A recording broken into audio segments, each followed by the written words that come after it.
Lembram disso? As questões do Estado Islâmico, as questões dos tiroteios nas universidades americanas, nos bares, nas festas, morrem 8, morrem 20, a tiros de fuzil, porque nos Estados Unidos as armas letais são permitidas. E os doentes mentais estão lá. O lugar do planeta Terra com o maior número de pacientes psiquiátricos chama-se Estados Unidos da América. Posso brincar? Edita depois, incluindo o presidente.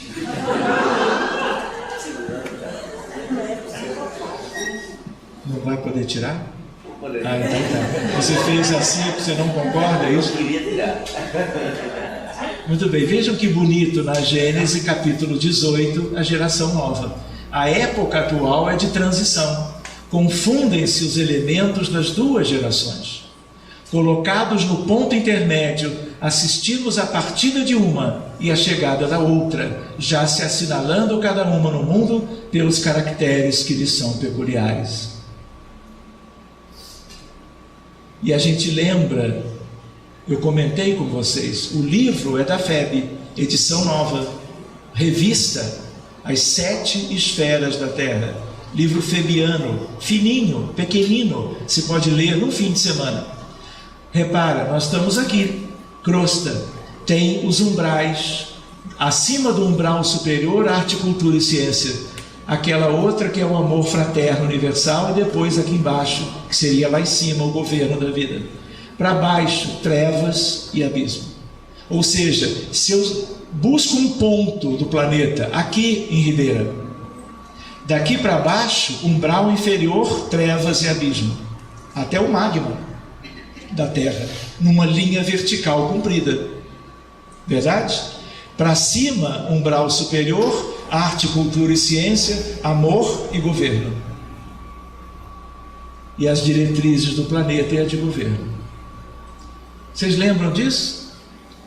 Vocês gostariam? Queria lembrar para vocês, a espiritualidade diz, cada um já tem o seu lugar.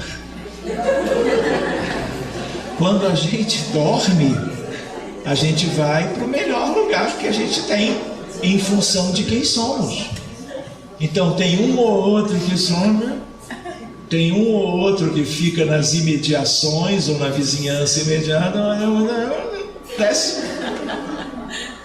E se desce a cada noite, quando a alma sai do corpo, e qualquer um que adormeça, adormece, porque a alma saiu do corpo, uma coisa intimamente ligada à outra, a ideia qual é? Nós temos um lugar que depende de quem somos, de quais são os nossos objetivos, as nossas crenças, as nossas predisposições, o nosso trabalho, a nossa tônica mental.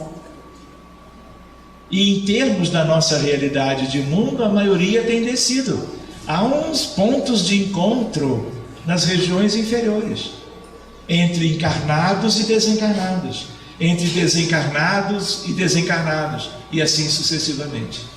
Como é que nós vamos mudar isso? Espiritualizando a vida íntima e a vida geral em torno de nós, colaborando, tendo consciência, ajudando nisso, ajudando naquilo, para uma mudança melhor no futuro. Muito bem, a ideia, ali está André, olha o André aqui, escuridão, passou 7 anos aqui, e a ideia de uma massa de espíritos nas trevas, e ainda tem treva superior, médio e inferior, é gradativo. Então, quando a gente vai para uma reunião mediúnica em sã consciência, é importante conhecer a realidade espiritual do mundo de provas e expiações que a Terra ainda é e o será por muito tempo. Para que na dinâmica do exercício da mediunidade, essas questões sejam contempladas. Reunião mediúnica é luz para o mundo.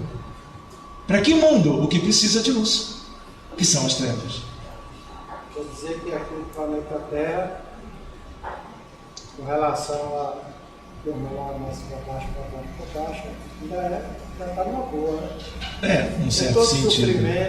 Vocês já imaginaram vocês médiuns desdobrados e vendo isso? Quando abrem um caso de um paciente cardiopata grave, esperando o coração de transplante, ou quando é uma vovó com Alzheimer, desde os 60 anos de idade, agora tem 78, e aí o Alzheimer progrediu muito. Como é que é o contexto espiritual dessa senhora? A criança com autismo, a criança com uma doença hematológica, com risco de vida, o que tem de ligação? Por que sofre dessas coisas hoje? Porque fez sofrer no passado. Ninguém sofre de graça.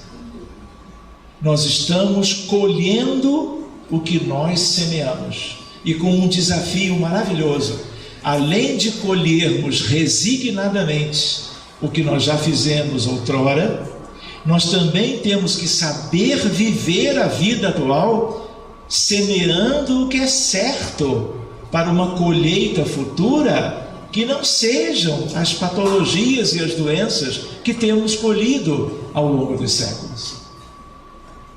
Um dia, quando a terra estiver plenamente regenerada, herdada pelos mansos de coração, nós não teremos medicina mais.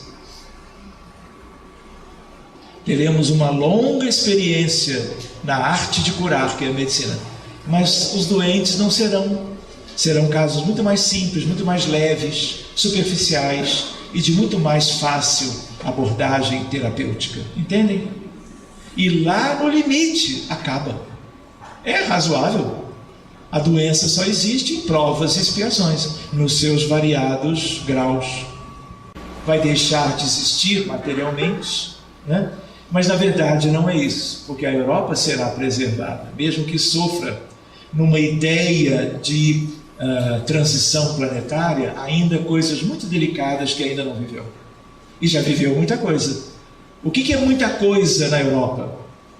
A Inquisição, a Primeira Guerra Mundial, a Segunda Guerra Mundial, a gripe espanhola. Na gripe espanhola de 1914, morreram entre 50 e 100 milhões de europeus. De uma hora para outra. A peste negra na Europa também, a peste bubônica, como era chamada, por uma bactéria, Pasteurella pestis. Enfim, a ideia dele aqui é diferente, porque ele é um amigo bacana, ele está desencarnado ainda. E ele diz, não, a ideia é que o modelo de vida que nós temos hoje desaparecerá, porque isso não é vida, isso é morte. Vocês entendem a ideia? Nós temos vivido em padrões que geram sofrimento e morte, para indivíduos e coletividades. Então são elementos para a nossa reflexão. A humanidade chegou a um período de transformação lá na hierarquia dos mundos. Nada de místico vejais nessas palavras. Arago havia sido o primeiro-ministro da França, desencarna e logo depois parte dos espíritos da codificação. Tal a condição desse espírito. Posso contar? Assim, eu pus alguns casos. O meu computador ele não está tão adequado para o que eu gostaria. São 9h10, meia-noite, podemos ver muita coisa. Então esse é um primeiro caso. E é um caso, vamos dizer assim, de um problema clínico, médico clínico. Rodolfo era e é um jovem no Rio de Janeiro. E aí ele faz uma pneumonia comunitária. O que é pneumonia comunitária? O germe foi adquirido em casa, no meio de trabalho, no metrô, qualquer lugar. E aí ele faz uma pneumonia, que geralmente responde muito bem, às vezes cura sozinha, sem antibiótico, mas com antibiótico 99% cura. Não aconteceu com ele. E aí, o que acontece? Era uma quinta-feira, eu estava com uma lista de casos para atender na reunião, e entra uma fisioterapeuta que trabalha conosco, Isabel, eu estava quase começando a prece de abertura, ela chegou um pouquinho atrasada. Sérgio, tem um caso urgente. E a Isabel, uma pessoa assim, centrada. Eu falei, pronto, vem aí alguma coisa mais delicada. Eu falei, Isabel, calma, Isabel. Senta, se acomoda, toma uma água e venha fazer a prece, acompanhando a nossa oração. A oração de abertura da mediúnica. E aí eu falei, Isabel, pronto, agora me conta por que você está tão afobada assim. Eu querendo ver os casos da minha lista. E ela disse, Sérgio, olha, a esposa de um rapaz que está muito mal num hospital muito bom do Rio de Janeiro, particular, ela é minha colega como fisioterapeuta do hospital. E o marido dela, chama-se Rodolfo, está internado há 15 dias na unidade de terapia intensiva do hospital, e os médicos da rotina me chamaram hoje para dizer, olha, não temos esperança, porque há 15 dias o Rodolfo está precisando usar oxigênio a 100%. Isso em terapia intensiva, assistência ventilatória, mecânica, isso é completamente incomum. Eu nunca tinha visto isso.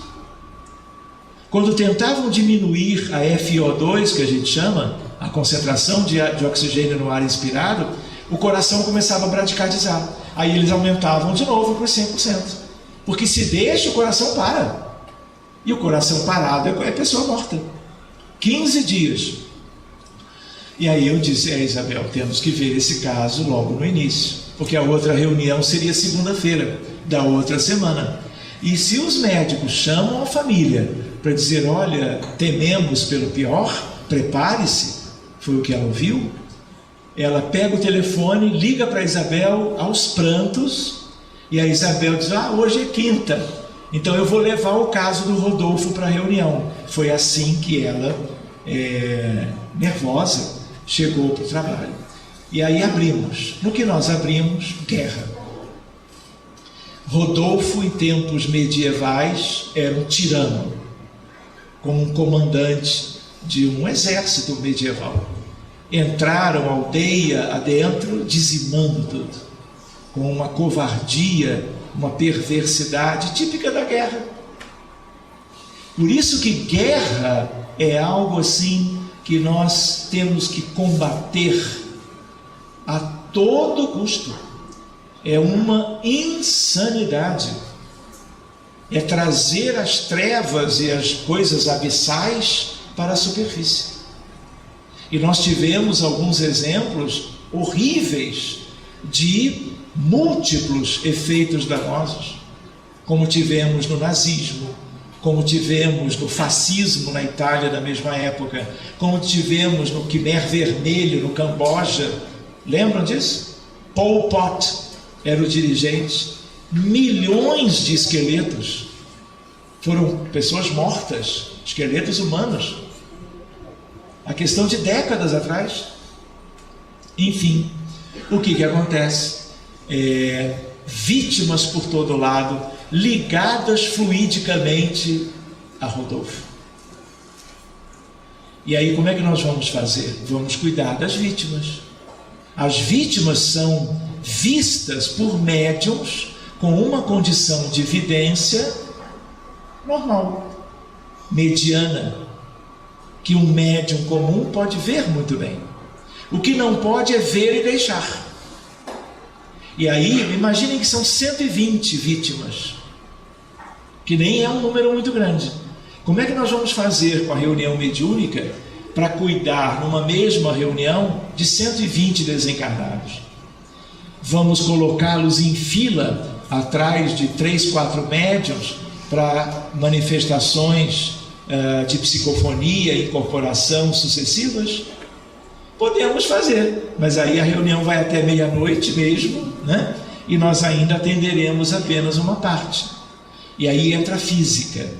E talvez seja melhor a gente conversar sobre isso amanhã. A física estuda campos. Não é de futebol, gente. A ideia qual é?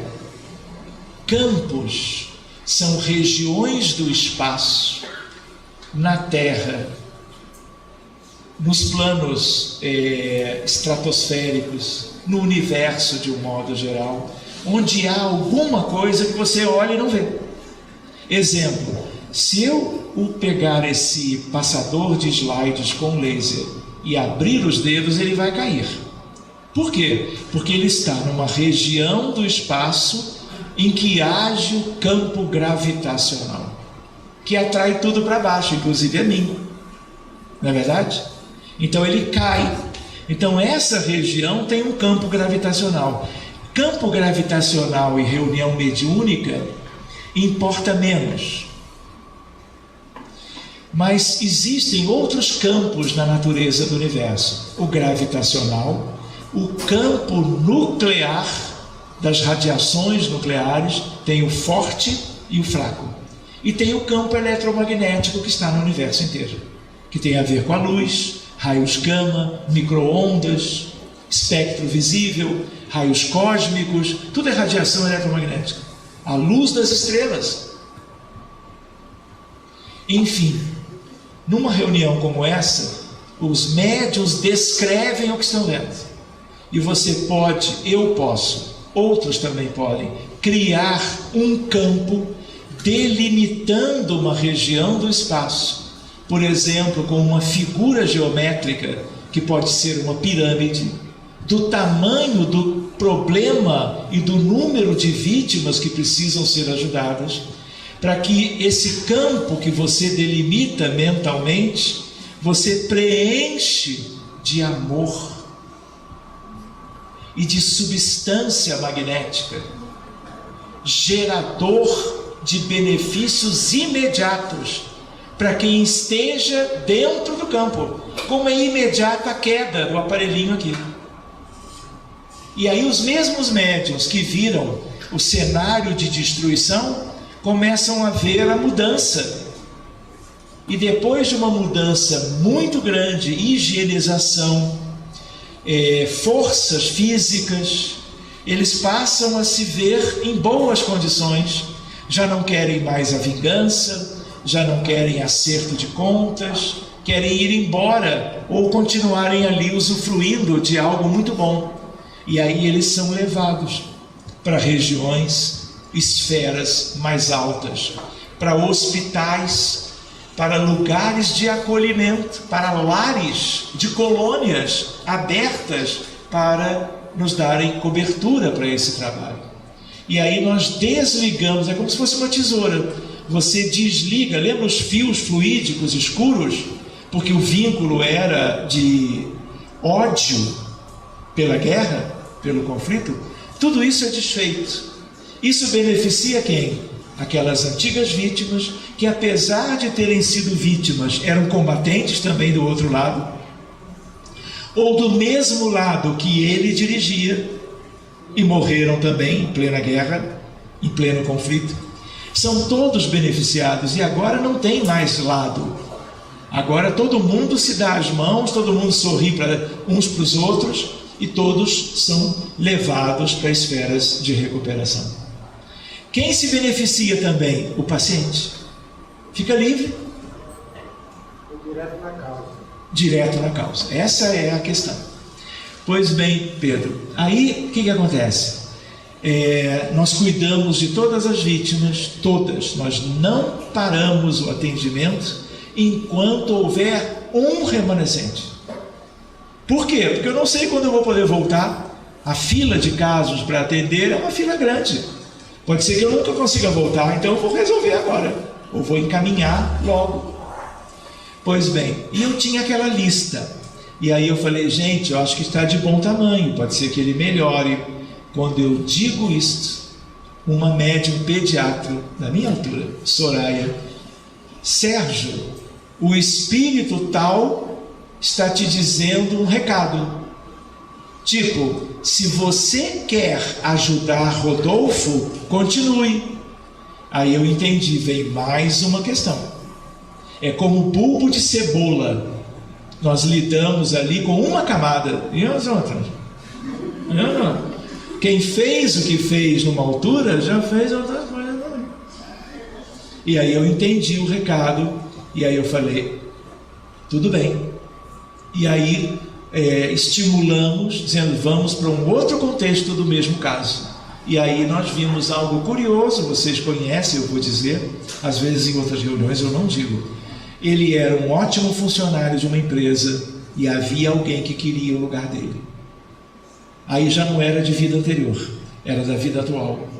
E a pessoa que queria o lugar dele fez, vamos chamar assim, trabalhos de magia negra para matá-lo, para que ele adoecesse, partisse e deixasse a vaga para ele. Olha aonde nós chegamos. Pois bem, isso é muito comum no Brasil, no Haiti, em Portugal, outros lugares da África. Enfim, perdemos, entre aspas, mais meia hora para desfazer aquilo tudo. Não pode deixar, até porque a orientação foi direta. Sérgio, continue. E para continuar, o objetivo dos bons espíritos era que chegássemos nessa questão. E a equipe conhece, sabe como lidar com uma demanda desse nível. E aí vou usar a expressão, uma faxina geral. E aí, gente, a gente tem que aprender isso. Que faxina é essa? Que elementos vão nos ajudar? Que forças vão enfrentar as forças das trevas, desse consórcio nefando em grupos que se prestam a prejudicar os outros? E aí, quando eu vi que essa demanda tinha sido toda equacionada, aí eu falei, eu vou perguntar se eu posso fechar, porque levei quase uma bronca, né?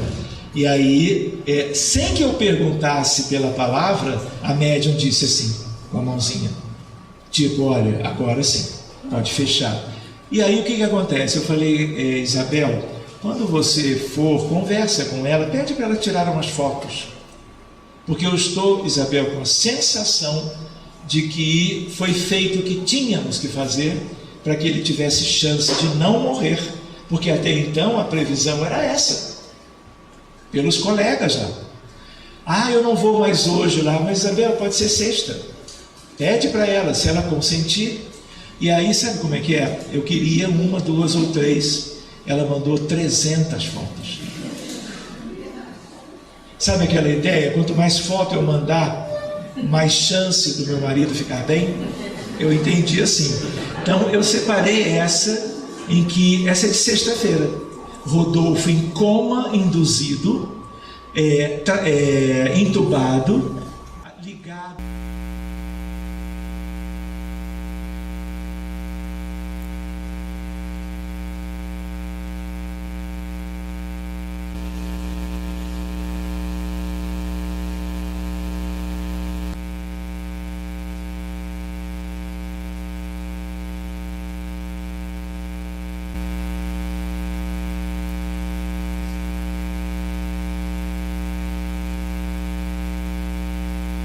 Teve uma evolução muito ruim, ameaça de vida, comprometimento, né? Possibilidade de desencarnar tão jovem.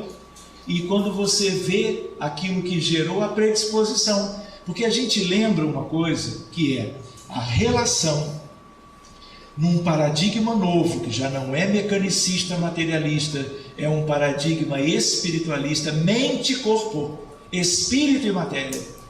Nesse novo paradigma, o que acontece?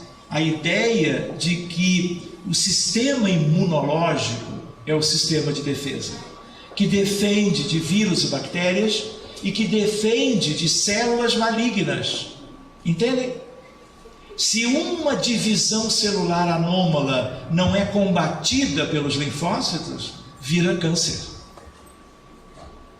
Então qual é a ideia? A ideia de que as questões espirituais negativas comprometem o sistema imunológico.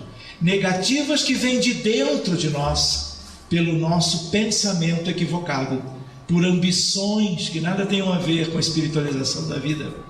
E vem de fora, quando há quem queira, consciente ou inconscientemente, o prejuízo de alguém. Mas isso é discussão para 2022. Eles não mostram, dizer, olha, está vendo o que ele fez, e a gente passar e ir embora, e deixar aquilo tudo. E eles só mostram porque levantam o véu da verdade para uma equipe preparada para cuidar do que eles mostram. E aí nós cuidamos. Campos, efeitos de campos, com uma intensidade de doação fluídica muito maior, porque o número de vítimas era 10 vezes o caso anterior. Vocês entendem? E vocês precisam ver esteiras rolantes. Eu achei que era só em shopping. Não é só em shopping, não. Tem esteiras rolantes que você cria no mundo espiritual. Vocês precisariam de um elemento para conversarmos amanhã pelo adiantado da hora, que é espírita e que se chama ideoplastia. Reunião mediúnica sem ideoplastia é uma coisa, com é outra. E você usa ideoplastia, são criações mentais. E essas criações mentais você treina e faz isso.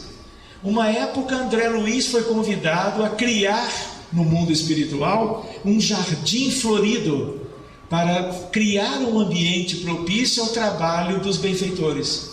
E aí ele não conseguia, o que ele plasmava era um negócio que não adiantava de nada. E aí alguém diz: lembra dos jardins da casa dos teus pais. No que ele lembra, ele faz uma réplica do que ele lembrava, e aí funcionou. Então, ideoplastia, nós vamos ver nos outros casos, hoje, amanhã, a importância que tem. E aí o que se faz? É um fenômeno magnético também, é um fenômeno fluídico, e você pode criar muitas coisas úteis numa reunião mediúnica. Em geral, quem faz isso? O dirigente encarnado. Os desencarnados fazem muito, mas quando o encarnado faz, ele usa o fluido dele, que é mais denso, que vem do duplo etérico dele, que é o ectoplasma. E aí isso tem uma intensidade, uma durabilidade, uma potência de ação maior. Por isso que a equipe encarnada tem que conhecer também. Não podemos mais dizer: os superiores, os desencarnados que façam. Não, nós temos que treinar isso. O que você plasma vai ter efeito independentemente do grau de percepção e de assimilação dos beneficiados. Ele vai cumprir. Quando eu lembrei de ideoplastia, foi quando eu estava recordando a ideia de escadas rolantes, de esteiras rolantes. Então você plasma, um dos métodos, além daquele campo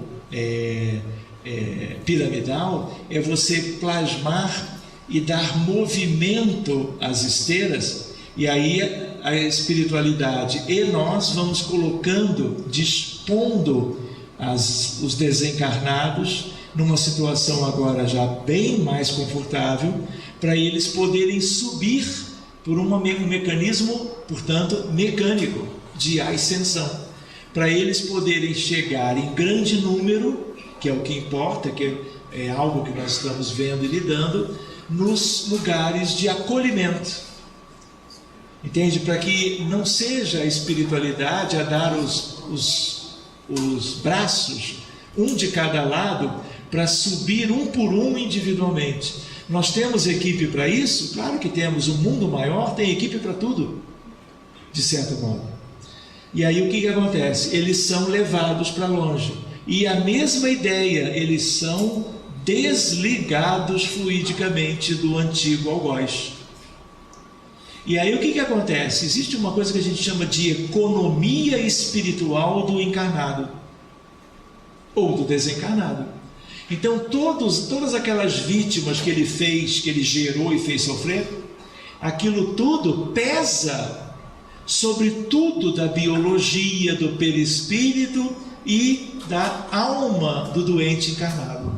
Por que ele que gerou aquilo? É a reação pela lei que se estuda no Espiritismo. Não é assim? E quando você desliga fluidicamente, já não pesa mais. Primeiro porque pesaria menos, porque agora eles outros já estão muito melhores. O peso, a consequência seria muito menos danosa. Mas isso traz um alívio nas condições do encarnado doente. O sistema imunológico vai funcionar melhor, vai responder melhor a toda e qualquer modalidade terapêutica. A prescrição vai incluir agora um número menor de comprimidos, de substâncias. Vocês entendem isso? Tudo melhora. Todo paciente beneficiado por esse tipo de recurso melhora alguma coisa. E há quem se cure. Se cure num nível intermediário do que a palavra cura significa. Nível profundo, só no futuro. Porque há uma outra questão e um outro estudo para 2000 e qualquer coisa. Como é que se dá o processo? Ainda nós estamos trabalhando de fora para dentro. Mas o que é fundamental é o de dentro para fora, depois desse primeiro. E aí a ideia é de que há do arrependimento à reparação. Isso tudo tem que ser levado em conta. Mas isso é tema para 2001, outro dia. Tá bem? Então vamos adiante. O que mais vocês gostariam de perguntar por agora? Pois não? Esse processo desse desligamento subentende-se que há um preparo, quer dizer, há uma programação, digamos assim, previamente preparada para não haver um rompimento abrupto entre as partes ligadas, não é isso? Depois que as vítimas foram beneficiadas fluidicamente e estão sendo já levadas para o alto, já não há mais vínculo entre as partes, do tipo de vínculo que, uma vez se rompendo, poderia causar problemas para uma parte ou para outra. Não existe mais. Já faz o preparo antes, a espiritualidade. Porque o campo... Porque antes de separar, o amor fluiu para o contexto. E esse amor muda tudo. E muda a olhos vistos. Não é uma hipótese, não é uma teoria bonita. Você vê a mudança, o médium de vidência acompanha.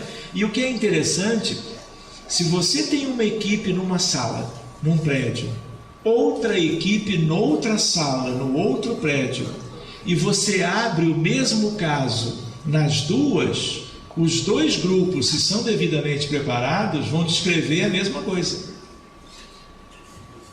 Porque há uma seleção que não é só do mundo maior a fazer, quanto ao que cabe ser tratado e cuidado. É do próprio processo. Brota, é como uma planta que brota da terra.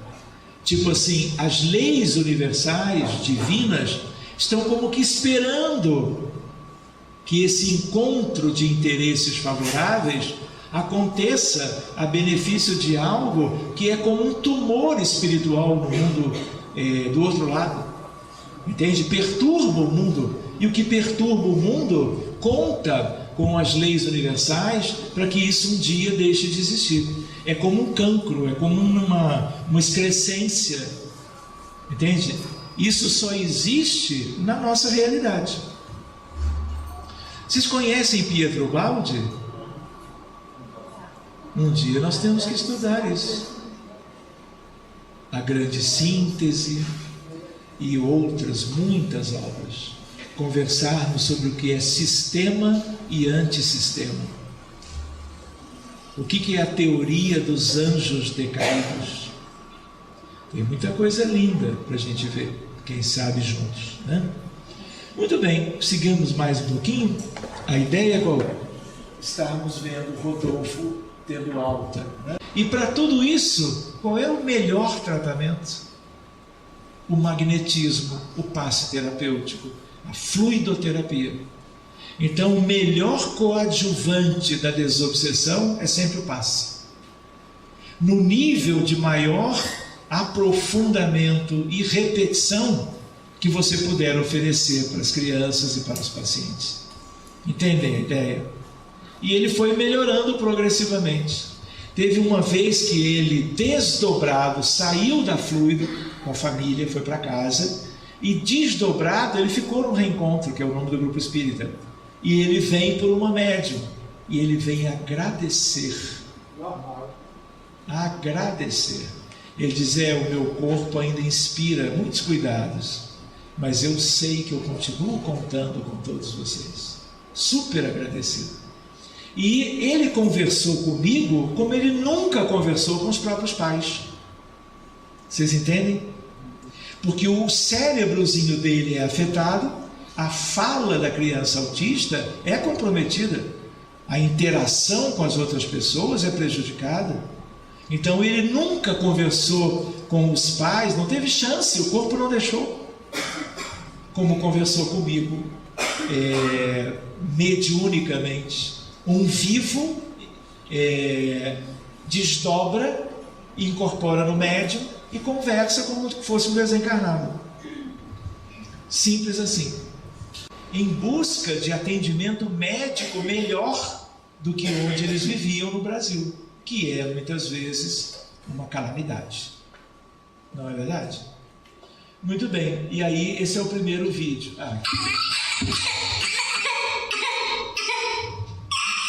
Em plena crise convulsiva. Infelizmente o vídeo não se pode. Aí ela manda outro vídeo. Se eu clico, vai ficar preto. Ela está na cadeirinha.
chamada Viviane. Olha, Sérgio, eu estou lhe ligando porque você esteve aqui no ano passado e você falou e contou casos muito sérios que tiveram uma melhora muito boa. E eu me lembrei de você porque eu já tenho um filho, que é o Mateu, e agora eu estou grávida de novo. E eu acabei de fazer uma ultrassonografia abdominal e levei um susto porque o colega ultrassonografista diz: olha, seu filho tem um problema cerebral. Os ventrículos laterais dele, que todo mundo tem, estão muito dilatados e, mãe, eu nunca vi isso. Procure um neuropediatra para uma criança doente ainda intraútero. Eu falei: olha, Viviane, eu tenho que abrir isso. Para eu poder ajudar, eu tenho que abrir. E eu não vou abrir para você, mãe. Eu vou abrir para a criança. Porque quem tem o problema é a criança, né? E são pessoas diferentes. Abrimos guerra, Camboja.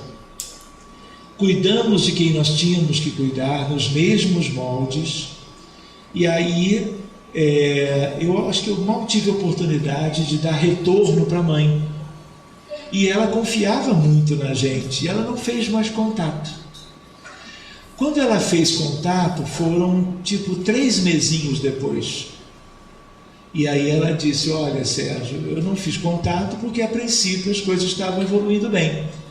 O Luca, L-U-C-C-A, Luca, é a moda italiana, ele nasceu bem, como uma criança normal, Apgar 9, mas quando chegou no 10º dia, eu e o Thales, que é o pai, começamos a notar uns movimentos estranhos. Como ela já era mãe do Mateu, ela sabia, tinha uma ideia do que era e do que não era, e ela estava de sobreaviso por causa do resultado do ultrassom. Aí eu falei: olha, só tem um jeito, grava, faz um vídeo e me manda, para eu ter uma ideia, porque quando ela falava, eu não tinha ideia do que estava acontecendo. E aí ela me manda este primeiro vídeo que aqui está.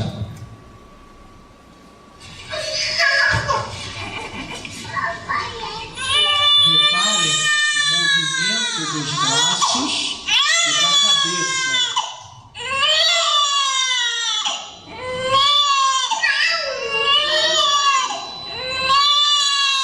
10 dias de vida.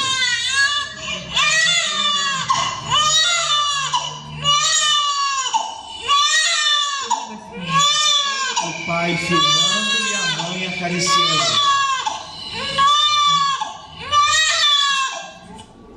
A criança super bem tratada, higienizada, banhada, alimentada.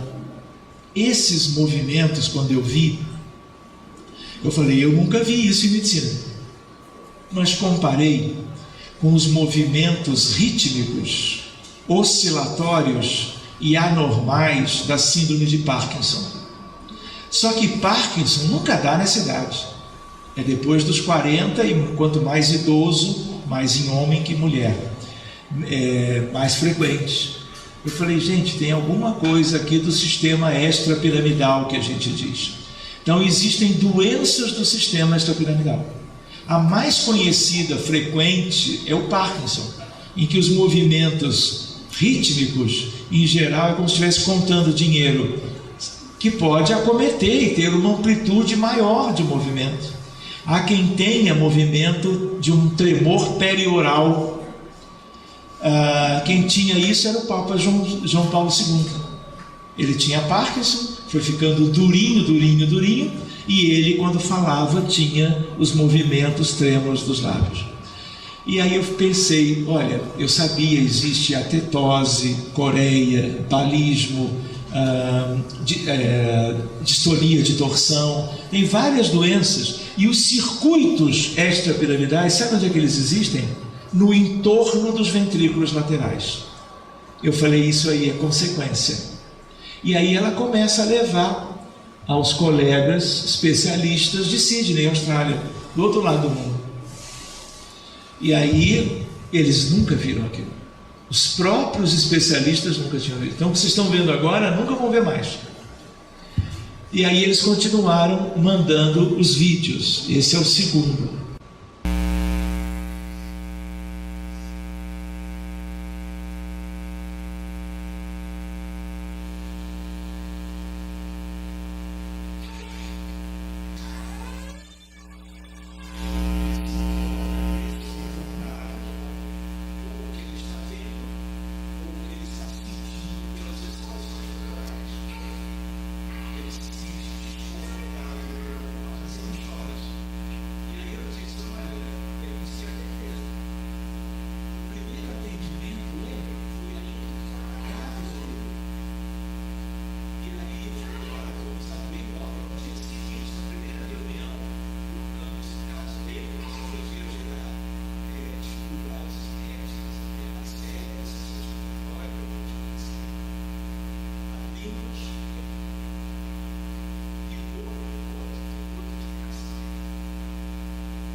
São dos ventrículos laterais, possivelmente comprimindo, tensionando os circuitos neuronais do sistema que controla os movimentos dos braços, pernas e cabeça.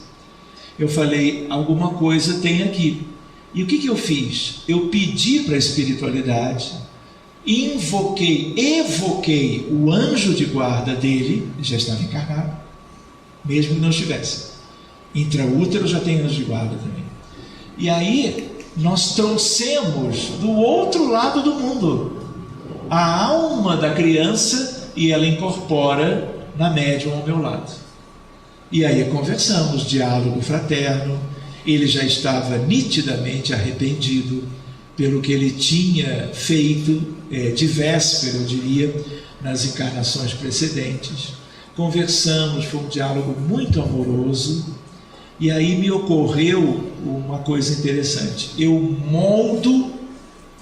crio, pelo conhecimento de anatomia e de fisiologia, eu moldo por ideoplastia um cérebro do tamanho dele, criança,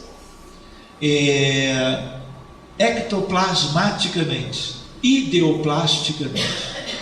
E quando eu vou pedindo a espiritualidade para magnetizar aquilo, para ser um cérebro perfeito, com ventrículos laterais de tamanhos normais, com circuitos neuronais funcionando impecavelmente normais, ele começa, os médiuns viram isso, o cérebro plasmado começa a ficar iluminado. Falei, caramba. Aí eu falei, vou deixar ficar bem iluminado. Aí esperei uns segundinhos e interrompi. E como ele estava ao meu lado incorporado, eu acoplo esse cérebro, que é algo para mudar o cérebro perispirítico, que estava comigo na médium ao meu lado. Então eu ajusto por acoplamento vibratório duas peças anatômicas, aquela alterada pela doença e a nova que eu havia acabado de confeccionar. Eu já tinha feito isso em um ou outro caso diferente, por isso me ocorreu no caso dele.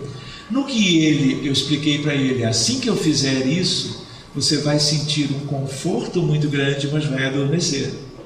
E aí o teu anjo vai te reconduzir com segurança lá para Sydney. É do outro lado do mundo mesmo. São 13 horas de fuso horário. Se aqui é 8 da manhã, lá é 9 da noite. 13 segundos. E aí ele vai levado, os detalhes desse levar, eu não sei, não me cabia. Enfim, e aí o que acontece? Em algum momento eu devo ter dito que atendemos por uma segunda vez, e aí ela me liga 3 ou 4 dias depois, doutor Sérgio, o que aconteceu? Aí eu pensei, caramba, tem um problema. O cérebro dele nativo não gostou daquele que eu fiz. Eu pensei no primeiro momento: ah, mas olha, ele parou de ter aqueles movimentos. E já tem 1 dia e meio que ele nunca mais teve. Eu falei: ótimo, então filma ele para mim. E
que é a instância mais material do contexto.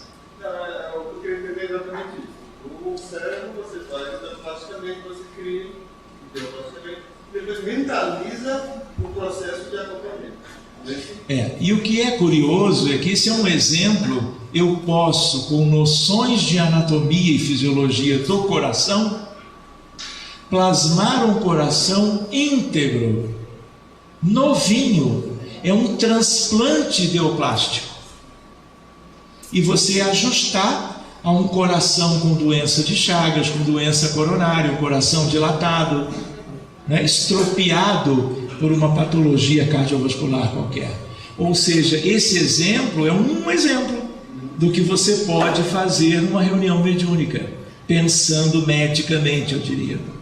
Na tua casa vocês trabalham muito também com essa questão cardíaca. Na minha casa não, mas no centro espírita sim. Com essa, o que você falou? O que você falou com essa? Essas questões cardiovasculares, vocês trabalham muito, né? Trabalhamos também, porque é uma doença muito frequente no mundo. A doença cardiovascular, a doença coronária, que gera o infarto e morte súbita, é a doença que mais mata no planeta Terra, há muitos anos. Então é uma doença incapacitante, uma doença que pode matar subitamente. Viram ele?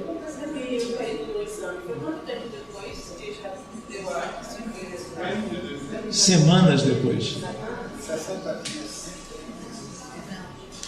Gostaram dele? É ele.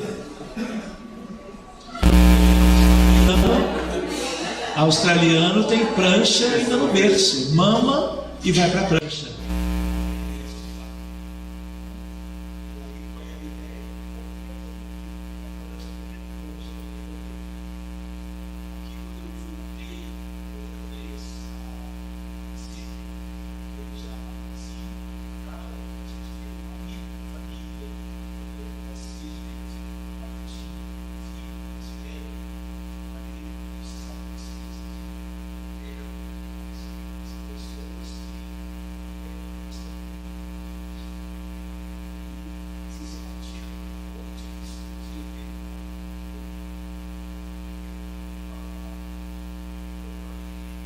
Parece algo novo trazido por André Luiz, quando na verdade Kardec já traz com a nomenclatura criações fluídicas, que na realidade eram muito trabalhadas pelos magnetizadores clássicos. E no capítulo 14 da Gênese, nós vamos tratar da temática fluidos, onde Kardec vai dizer que os espíritos manipulam os fluidos pelo pensamento e pela vontade. É verdade. Então não é nada novo, né? Não é nada novo. Pensamentos são as mãos da espiritualidade. E eu não disse que isso era novo. Apenas a gente quis mostrar um caso ilustrativo, para que a gente saia da obra e da teoria que nos dão a base do conhecimento, para que a gente coloque isso na prática. Porque é o que a gente precisa, de colocar isso ativo. E isso é simples. Se a gente faz, é simples, né? Questão de treinamento. Olha ele aí.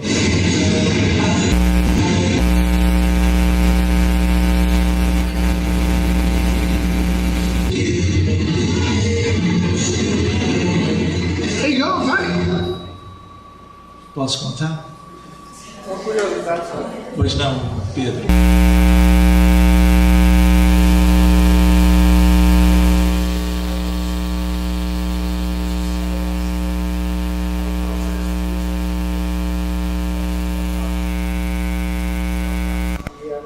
Quando vai para o cérebro biológico, o molde, essa substituição ele também vai sendo realizada célula a célula, molécula a molécula. Você lembra? Oi? Não seria assim de enxofre? Não, há um impacto pela intensidade do momento do acoplamento. Há uma ação instantânea, mas há uma ação. Vai substituindo. Vai. Não, você lembra quando Allan Kardec fala que o magnetismo de cura e o tratamento é algo que é como se você oferecesse, retirasse as moléculas malsãs pelas moléculas sãs. É isso. Só que a gente não está aqui pensando em molécula uma de cada vez, e sim o todo do órgão. Como poderia ser um tecido. Oi? Poderia ser um tecido, é verdade. Aqui é um caso, posso contar?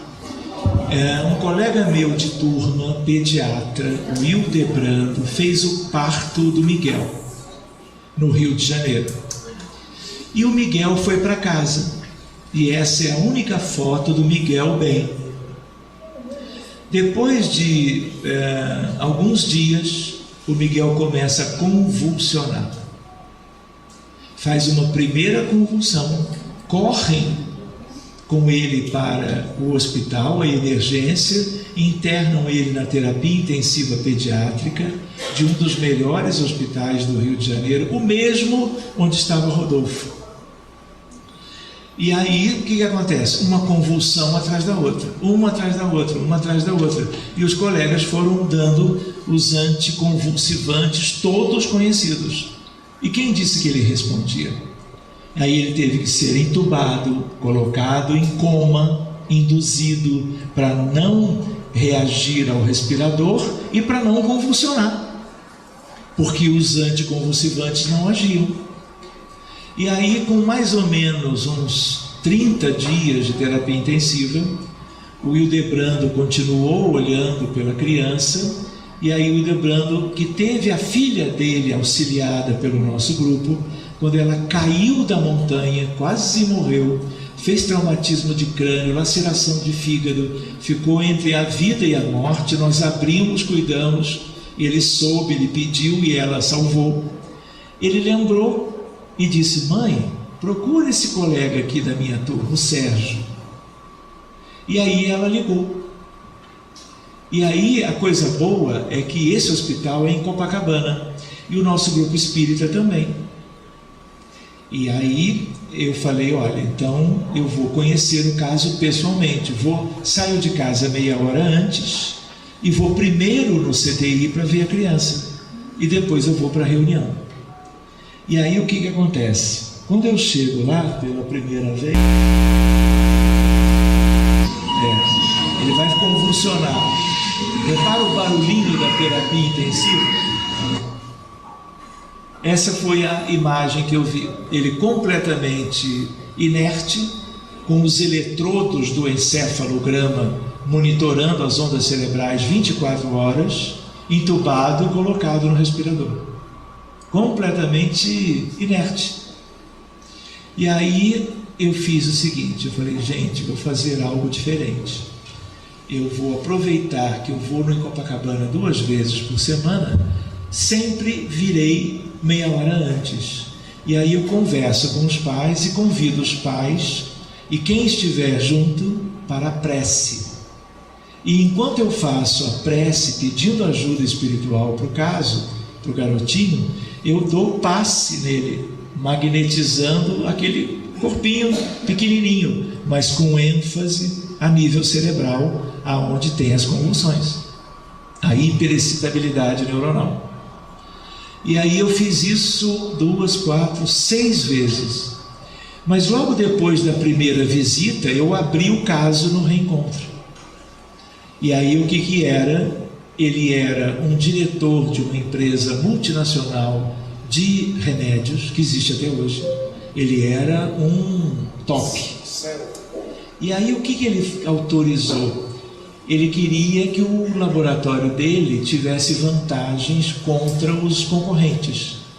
E aí ele autoriza uma equipe a ir para a África, para um país esquecido da África, para fazer experiências com substâncias químicas, como a gente diz, em anima nobile, em ser humano. E não pode. Eticamente é um desastre, é criminoso. E aí, sem protocolo nenhum, sem antes fazer experimentos em animais e seguir toda uma rotina de pesquisa séria, ele autorizou e o pessoal foi testando várias drogas. Morreram várias crianças, morreram vários adultos. Quando eu abri, 2 espíritos incorporaram em médios diferentes, com uma revolta, um ódio, porque instantaneamente eles já sabiam quem tinha gerado aquele sofrimento para famílias inteiras da África, daquele tal país, e passaram a persegui-lo. Na verdade, já estavam ligados a ele durante a gestação. Na verdade, exerceram um efeito mais nítido após o nascimento, mas já era um litígio espiritual grave.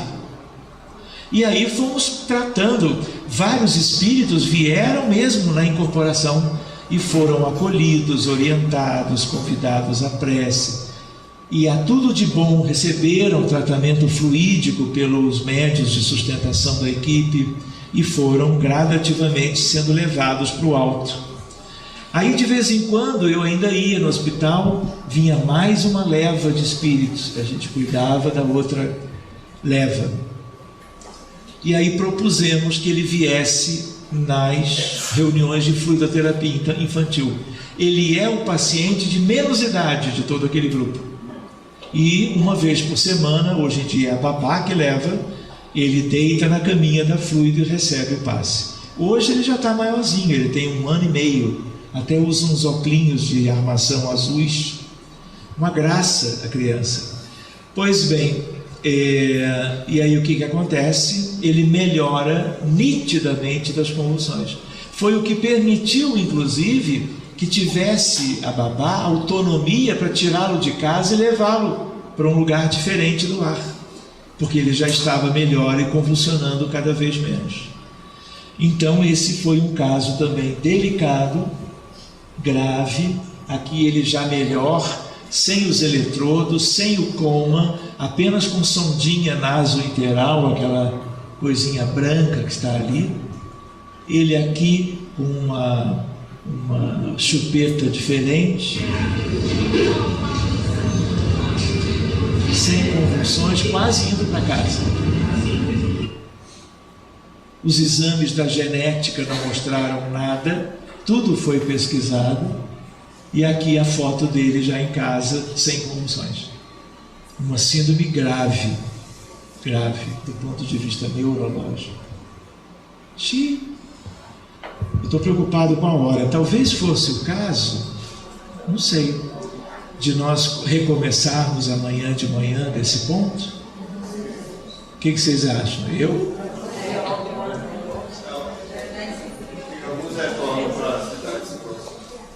Mas vão voltar amanhã? Eu posso contar, talvez para finalizar, não tanto esse caso, mas esse é o caso da Lívia de Santa Catarina. Ela me conta pelo WhatsApp o que aconteceu. Nasceu tudo muito bem até os 2 anos, quando no dia 28 de abril de 17, ela acorda convulsionando, sem febre, não era convulsão febril, sem estar com febre. Corremos para o hospital, onde ela convulsiona umas 3 vezes. Foi para o CTI porque não conseguia mais respirar. É comum isso, tem que entubar e colocar no respirador mecânico. Olha isso aqui. E você, tá? Já vai passar. O que sobrou do período de internação na terapia intensiva, com o uso dos remédios para convulsão. Mãe, vem aqui com você.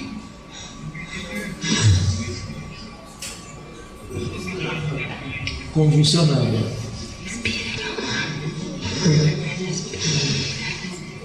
Alguém fez o vídeo e me mandou para eu ter ideia, né? E aqui uma foto, ela completamente apática, hipotônica, sem atividade muscular nenhuma. Olha isso. Já imaginou isso dentro de casa? Controle 24 horas por dia. Ninguém sabe o próximo evento convulsivo. Aí ela mandou tudo o que sabia, porque eu pedi mesmo. E ela fez questão de mandar tudo. Foi para uma doutora neurologista espírita, lá no Pequeno Príncipe, Fizemos exames, não apareceu nada. Mal convulsivo novamente. Acharam que podia ser Epstein-Barr vírus. Tratou, mas as convulsões continuaram. Aí ela vai fazendo todo o relato. Olha aqui, ela faz uso de cardenal, risperidona, depaquene, quepra, carnitina, rivotril, dalmadona e canabidiol. E continua convulsionando. Pois bem, aí ela começou a frequentar o centro espírita quando a criança adoeceu, lá em Guaramirim. E aí nós abrimos. O que era? Ela era homem e ela era um general de alta patente nos Estados Unidos. E junto de um grupo de outros de patente equivalente, eles decidiam, em 1945, se era o caso de utilizar a bomba atômica para acabar com a Segunda Guerra Mundial, que tinha restado só entre os aliados, especialmente Estados Unidos, depois de Pearl Harbor, lembra? E o Japão. O Japão teimosamente não queria parar a guerra. Lembra disso? Eu não era nascido, mas não ria, porque não era mesmo. Eu nasci, sei lá, em 1981, coisa assim. Da intimidade, tá vendo? É um bom sinal, é bom sinal. E aí o que acontece? Nós fomos, vejam só, um caso no Brasil, fazendo lá em Santa Catarina, fazendo a gente chegar em Hiroshima e Nagasaki. 80 mil pessoas num momento só. Uma devastação. E para cuidar disso tudo, isso é coletivo? É o maior coletivo que a gente pode imaginar. E a ideia qual foi? Ele teve o grau de responsabilidade, de acordo com a patente dele, as palavras que ele usou, o sentimento, né, de o que vale mais a pena, destruir 2 cidades e matar milhares de pessoas, ou deixar a guerra ameaçar ainda as bases americanas naquela região, como aconteceu numa tragédia de grau menor, mas muito séria, que foi o ataque japonês a Pearl Harbor. E eles decidiram, e aí realmente foi o que surtiu efeito. Só que o resultado foi muito mal para o Japão. O Japão não teve jeito, se rendeu imediatamente, mas a um preço elevadíssimo. Enfim, ele era um dos responsáveis. E aí cuidamos daquilo que estava ligado a ele e novo atendimento depois, numa outra semana em si.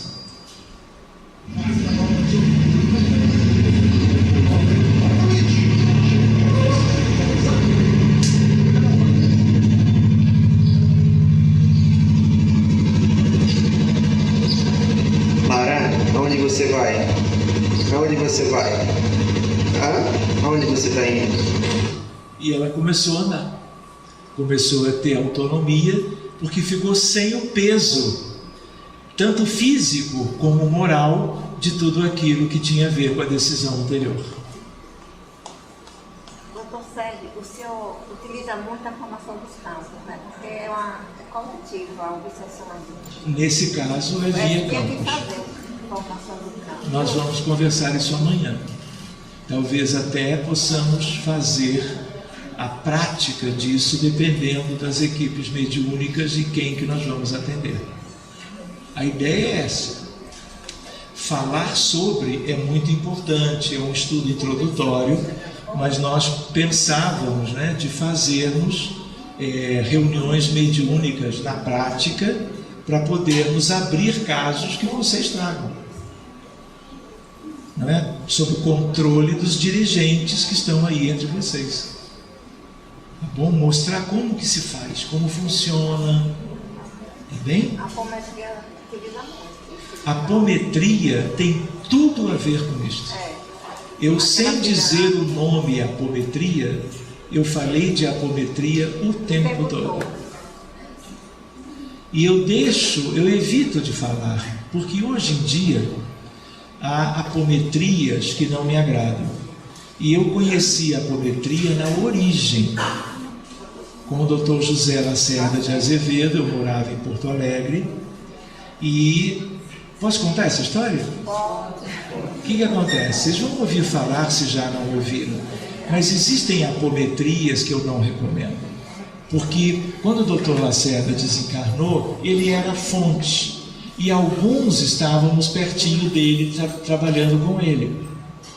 E aí, depois que ele se foi, a fonte original se extinguiu.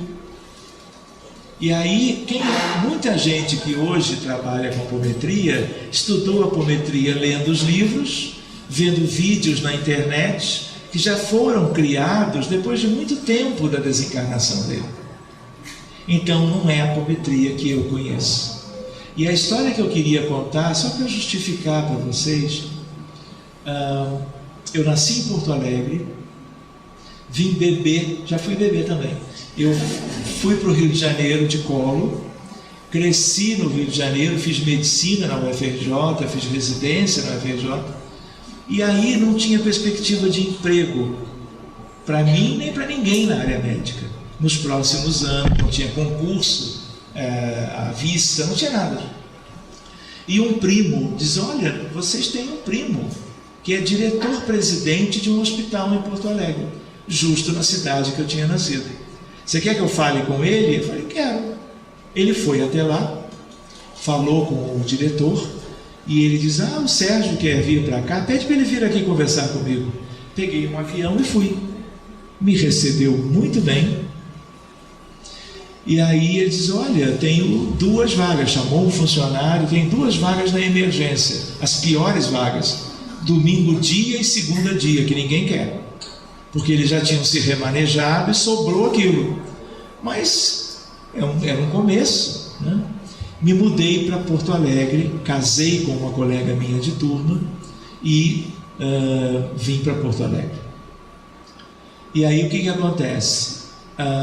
Dona Ivone do Amaral Pereira, num dia de manhã, liga para minha mãe e diz: Ruth, que elas eram, Ruth, o Sérgio vai morar em Porto Alegre? Parece que vai, Dona Ivone. Mas como é que a senhora sabe? Porque o doutor Bezerra está aqui e ele deixa um recado para Sérgio. Olha o jeito cuidadoso do Espírito. Se Sérgio vai morar em Porto Alegre, procure José Lacerda de Azevedo. Eu não sabia de nada, não sabia quem era, anotei, me mudei para Porto Alegre. 1 ano e meio depois eu falei: tem um recado, será que já não é hora de eu procurar? Peguei o telefone e disse: olha, eu sou filho do Tise, da FEB, e a Dona Ivone pediu que eu lhe procure. Eu disse isso, ele adora a Dona Ivone. Vem aqui e tal. Passamos 4 horas conversando numa tarde de domingo. Ele me convida para a Casa do Jardim, onde havia o trabalho junto do Hospital Psiquiátrico Espírita de Porto Alegre, e eu nunca mais saí. Eu só saí porque depois eu tive que voltar para o Rio. Então eu tive a oportunidade, que eu acho que foi o motivo verdadeiro de eu morar alguns anos, 1 década, de volta no Rio Grande do Sul. Foi para conhecê-lo, foi para aprender com ele. Acabei sendo médico clínico e cardiologista dele, que ele tinha uns probleminhas de saúde, e aí depois eu tive que deixar para voltar para o Rio de Janeiro. E todas as reuniões mediúnicas que eu tive depois disso, eu fui aplicando sozinho, já sem ele, já no Rio de Janeiro, aquilo que eu tinha aprendido com ele, e aplico até hoje. Então você notou muito bem, né? Então amanhã talvez eu possa falar para vocês de técnicas apométricas. Apometria, alguém pode dizer: não é espiritismo.